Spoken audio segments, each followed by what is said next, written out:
का वाटतं? 1952च्या निवडणुकीमध्ये डॉक्टर बाबासाहेब आंबेडकरांनी शेड्यूल कास्ट फेडरेशनच्या माध्यमातून निवडणुका लढवल्या. तेव्हा म्हणावं तसं यश शेड्यूल कास्ट फेडरेशनला आलं नाही. आपल्या सगळ्याचे आदरस्थान तीर्थस्थान डॉक्टर बाबासाहेब आंबेडकर सुद्धा त्या निवडणुकीत पराभूत झाले. त्या निवडणुकीच्या निकालानंतर बाबासाहेब म्हणाले की आपण संख्येने अनुसूचित जातीचे 10% समाज आहोत आणि 10%च्या बळावर आपण सत्तेत जाऊ शकत नाही. आपल्याला सत्तेत जायचं असेल तर समविचारी पक्षासोबत आघाडी केली पाहिजे. आणि त्याच्यानंतरचा इतिहास आपण बघितला तर दादासाहेब गायकवाडांच्या सोबत यशवंतराव चव्हाण या महाराष्ट्राचे भाग्य होते, त्यांच्या सोबत दादासाहेब गायकवाडांनी युती केली.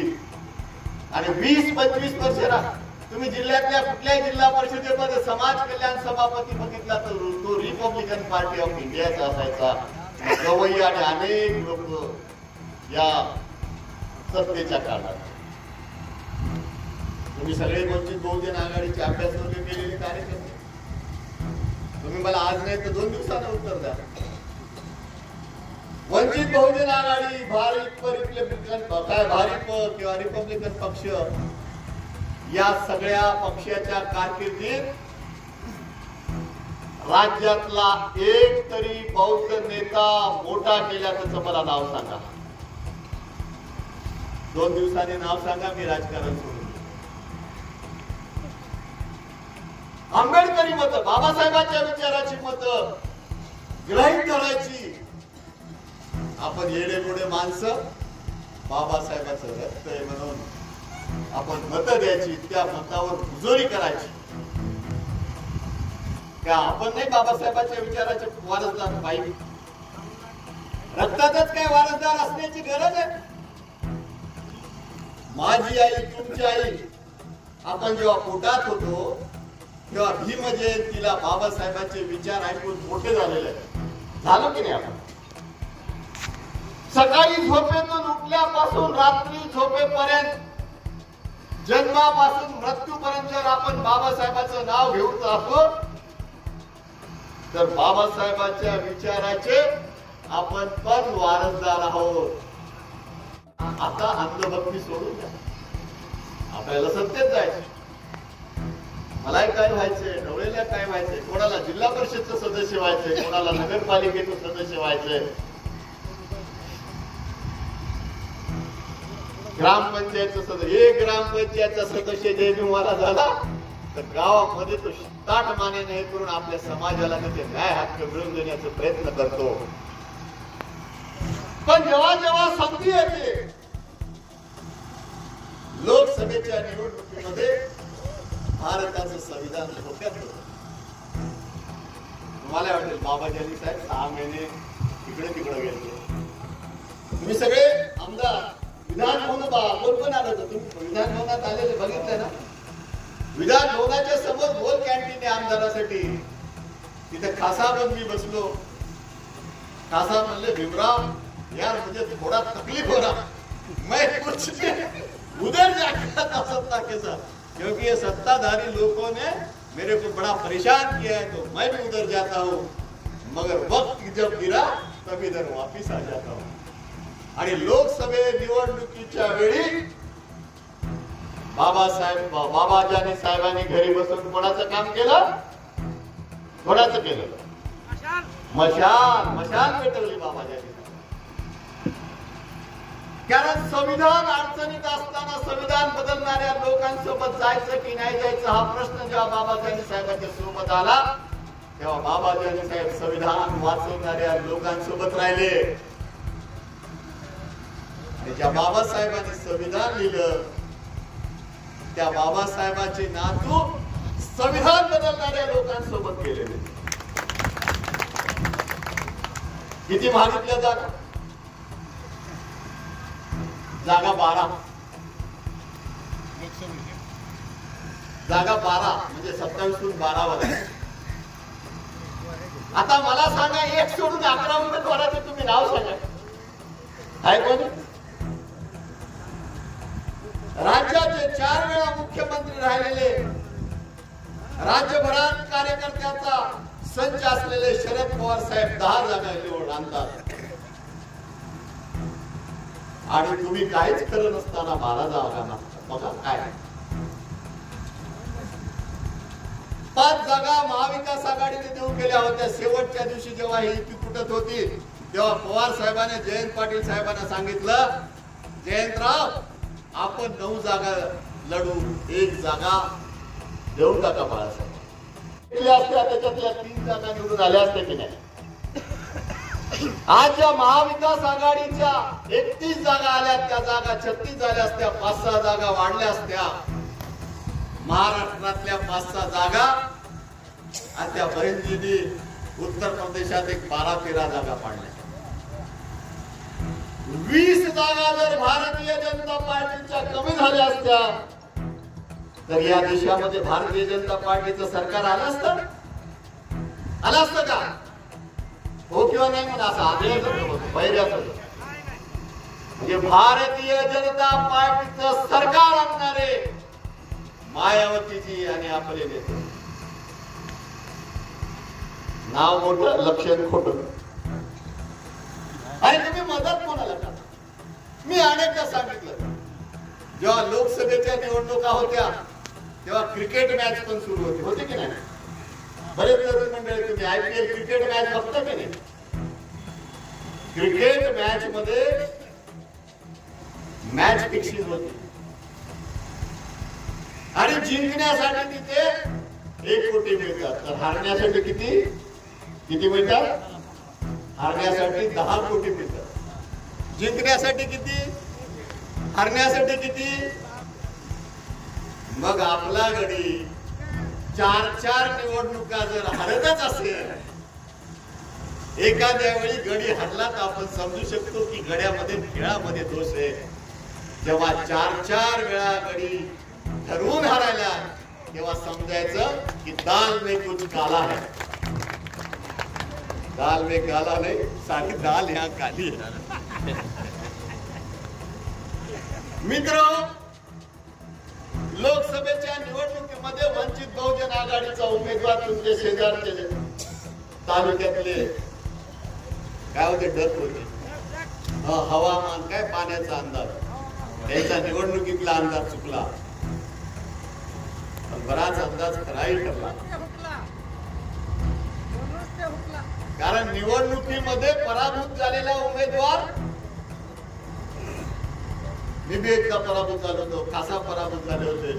निवडणुकीमध्ये पराभूत झालेला उमेदवार महिनाभर घराच्या बाहेर पडत नाही. लोकांचे देणे असतात, लोकांना भेटायचं असतं, भेटायला होतं आणि माणसाला भेटावं नाही वाटत. पण आपला वंचित बहुजन आघाडीचा डोळे साहेब तुमचा उमेदवार निवडणूक हरल्याच्या 3ऱ्या दिवशी मला दिल्लीच्या विमानतळावर भेटला आणि कुठे चाललो म्हणे, तर मी काश्मीरला चाललो विथ फॅमिली. काश्मीरला गेला. मी म्हणलं कुठे? काश्मीर. परभणीचा उमेदवार काश्मीरला चालला. मित्र, पैसे हातात पडल्यावर आले कुठून पैसे? तुम्ही लातूरच्या उमेदवाराचं सगळं आपल्या समाजाला गृहीत करायचं, आपल्या समाजाला मूर्ख बनवायचं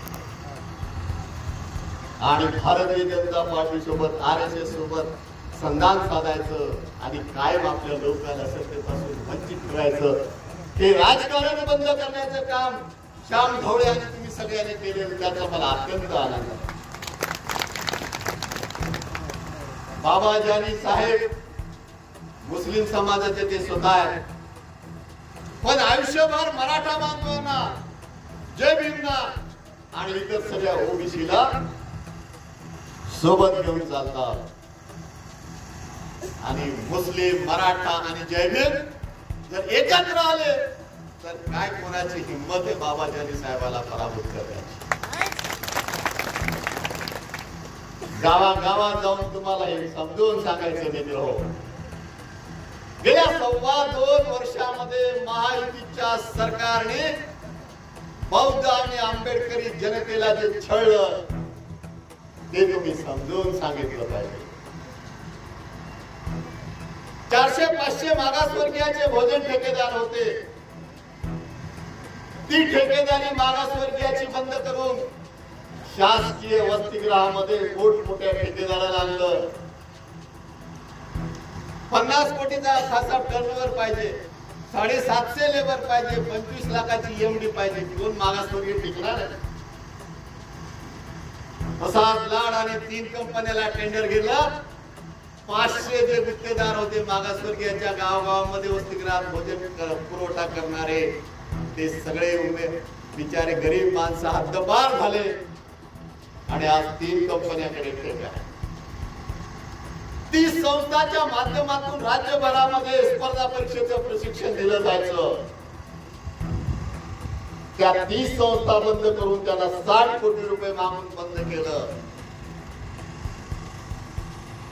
अरे एवढंच तर काय, राजश्री शाहू महाराजांच्या जयंतीचा कार्यक्रम कोल्हापुरात होता. 10 लाखाचा कार्यक्रम करून 2 कोटीचं बिल काढण्याचं काम केलं. पुस्तक खरेदीत घोटाळा, सगळ्या खरेदीमध्ये घोटाळा. 800 PhD धारक 2 वर्ष उपोषणाला बसले, त्यांना शिष्यवृत्ती दिली नाही. असा हा नीच आणि नालायक मुख्यमंत्री महाराष्ट्राचा. काल काय झालं माहिती मित्र, बाबाजी 150 भिक्खूला घेऊन वर्षावर भोजन दानासाठी गेला, धम्मदानासाठी गेला, चिवरदानासाठी गेला. ज्या मुख्यमंत्र्यांनी 2.25 वर्षात समाज कल्याणला मंत्री दिला नाही, आपल्या समाजाचं कुठलंही काम केलं नाही. 2 वर्षापूर्वी मुख्यमंत्र्यांनी भिक्खू संघाला भोजन दान दिलं असतं आणि आपल्या समाजाचे प्रश्न सोडवतो असं जर म्हणलं असतं तर आपल्याला चांगलं वाटलं असतं की नाही. आज निवडणुकीच्या तोंडावर भिक्खू संघाला भोजन देणारे मुख्यमंत्री आणि आयुष्यभर आपण उपासक आणि भिक्खूला कोण सांभाळतं? कोण सांभाळतं भिक्खूला? जोरात बोला. हा काय बिर्याणी तयार आहे, आवाज दिसू नका, पाऊस येणार नाही. भिक्खूला आपण सांभाळतो, पण आता मतदानाच्या वेळेस भिक्खूला मुख्यमंत्री भोजन गावलेला ते भोजन द्यायला चालेल. ज्या मुख्यमंत्र्यांनी आंबेडकरी विचाराच्या आंबेडकरी समाजाच्या ताटात 2.25 वर्ष वीस काढवलं, त्याचं जेवण भिक्खू संघाने घेणे गरजेचं आहे. त्याच्यामुळे ते भिक्खू येतील, महायुतीला मदत करा म्हणतील. पण मित्र हो, आता महायुतीला आपल्याला कारण 2.25 वर्षात विविध कारणाने आपल्याला छळले, त्यांना सगळ्यांना खरी बसवण्याचं आपल्याला काम करायचं आहे. आणि फुले शाहू आंबेडकरांच्या विचारधारावर काम करणाऱ्या महाविकास आघाडीला निवडून आणायचं. उत्तर द्या म्हणते. शरद पवार साहेबांनी रामदास आठवले जे वसतिगृहात राहत होते त्यांना मंत्री करून मलबार हिलच्या बंगल्यात नेण्याचं काम केलं. शरद पवार खंडोलीला महापौर करण्याचं, मंत्री करण्याचं, गाडेला मंत्री करण्याचं, सेगावकरला मंत्री करण्याचं, टीएम कांबळेला आमदार करण्याचं, कोंढाणेला आमदार करण्याचं, जयदेव गायकवाडला आमदार करण्याचं, राम मंडागळेला आमदार करण्याचं, प्रकाश गजभियेला आमदार करण्याचं काम हे पवार साहेबांनी केलं. पवार साहेबांच्या सोबत सगळा आंबेडकरी समाज आणि रिपब्लिकन पक्ष होता. तेव्हा 4 खासदार, 1 राखीव आणि 3 ओपन मध्ये निवडून आणण्याची किमया कोणी केली? शरद पवार साहेबांनी केली. आणि म्हणून हे सगळ्या लोकांच्या पोटात. मित्र, तुम्हाला जाता जाता सांगतो, पाऊस येथे खासाबला बोलायचं आहे